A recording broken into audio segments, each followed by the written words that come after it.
رسول اکرم صلی الله علیه و سلم فرمودند هر یک فرزند آدم قبر میجی قوم ترساند تا اگر قبرغه ها را از قبرغه این بر نگذرانه، قبرغه چپ بر راست نچسبانه، قبرغه ها را از قبرغه نگذرانه، قبر شما را رها نمیکنه.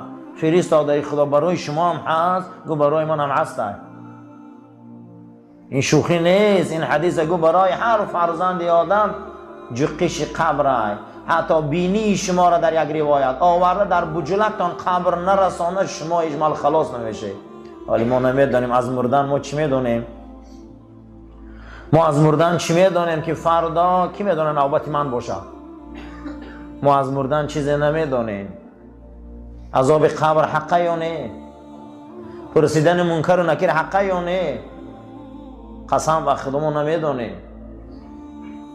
حتی حضرت علی کرم الله وجهه گفتگی بوده است که هر کسی که به چنگ عزراییل مبتلا می شود به اندازه 300 شمشیر ضربه خورده زنده های.